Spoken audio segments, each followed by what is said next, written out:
Hey guys, I'm gonna revisit subject from the other day. I don't usually like to do this kind of stuff, you know, when it comes to talking about people on YouTube.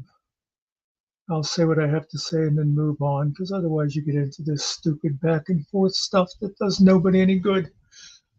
But this has been rolling around in my mind lately, and in case anybody watching this doesn't know what it is, I'll give you a quick catch up. The other day, a guy, for anonymity's sake, let's call him the stoner vet. He was doing a live broadcast, and I don't know all the context, but he obviously was annoyed at the one guy in his chat. We'll call him Nevada. Like I said, I don't know the context because the original video seems to have been privatized or taken down, although the site it's from would claim not to be embarrassed by it or anything. But anyway, he was annoyed at this Nevada guy, and he said to him, "What makes you any better than Wrangler?" Now, Wrangler is a guy that's known to people in our corner of YouTube as a lowlife, and one of the things he's been in jail, but one of the things he's been accused of that he has so far not served time for is shooting a disabled veteran in the back and stealing his PlayStation. So anyway, this stoner vet says to Nevada, "What makes you anything any better than Wrangler?" Well, I guess you haven't killed anybody, but you don't have the balls to do it. At least Wrangler had the balls to do it. And as most people who would watch this know, I did a video on it, and me and Finkel talked about it, and I think he did separate video on it. This whole thing, basically the guy said it takes balls to shoot a disabled veteran in the back while he's watching TV. Hey, Nerdy Joe. Um, Now, at the time, some people, including my friend Finkel, were inclined to give the guy a break because he was obviously sober. Now, I call him the stoner vet because he's pretty much constantly chewing on gummies, but sometimes he also gets the whiskey, and it's pretty noticeable. And he was definitely under the influence that night. Thanks, Nerdy. I was actually going to mention that. Um, but yeah, like Nerdy Joe just said, I also believe in the old Vino Veritas that I believe the booze actually has you, it loosens the lips and you say what you really think. It doesn't make you say stupid things. But even if you were going to give him a pass for being drunk, the next day, when he appeared to be more sober, he said, "I stand by what I said." Okay, now that's everything we talked about before. But the stuff that's been rolling around in my head, and now this is all off the top of my head, so it may be a little disjointed, but this whole idea of it taking balls to kill somebody. And first of all, I mean, I'm sure everybody knows taking balls means courage. And you think about it, it's kind of a stupid, old fashioned saying because I am no medical expert, but I'm pretty sure women do not have balls, but I know plenty of courageous women. But that aside, Does it take courage to kill somebody?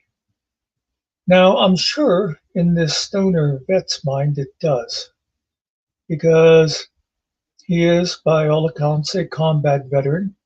So we can assume that maybe he has killed people. Maybe he justifies it in his mind as being a courageous act in order to be able to live with it, because, this is not something that humans can do easily if they are in any way sane, and that is to take another life. And,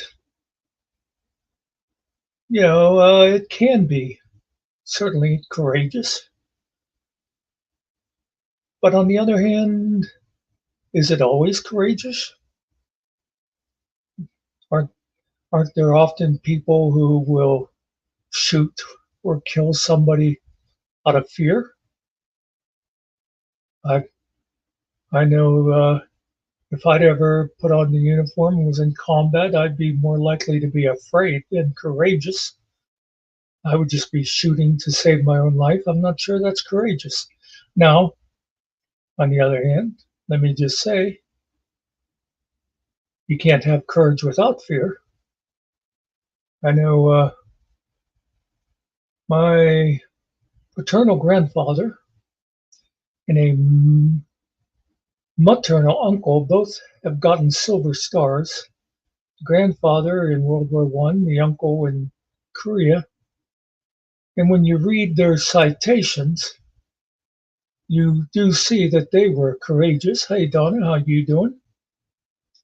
Um, I mean, I'm sure they had fear, and conquering fear takes courage. But the acts that they did were, as we say, above and beyond. But on the other hand, how much courage does it take to be a sniper and shoot somebody from a half a mile away? I don't know. Or let's go into the civilian world, and let's say somebody shoots a guy who attacks his child. That's not necessarily courageous. That's you know could be revenge. It's or it could be they're protecting someone they love.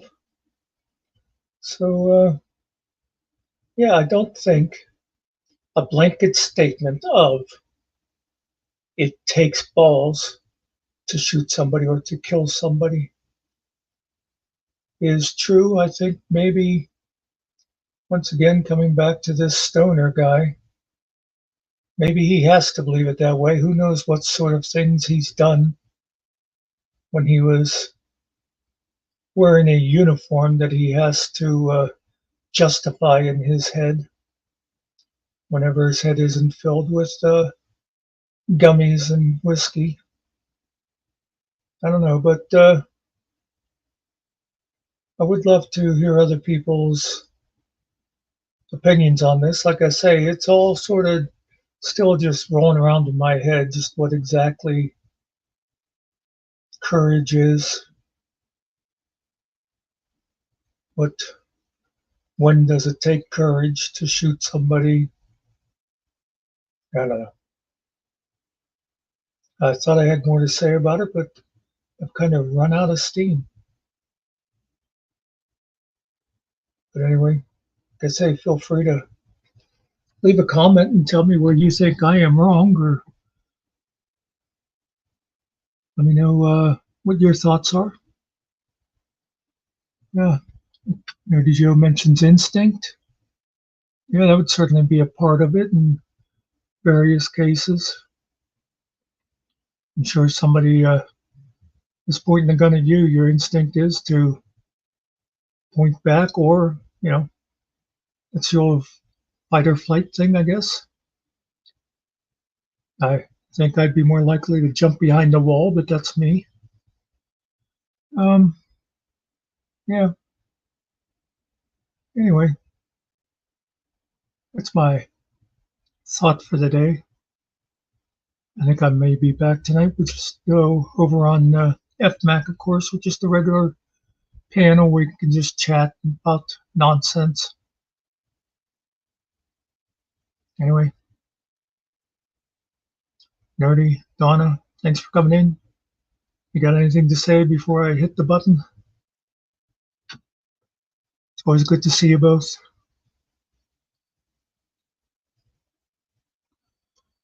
Uh,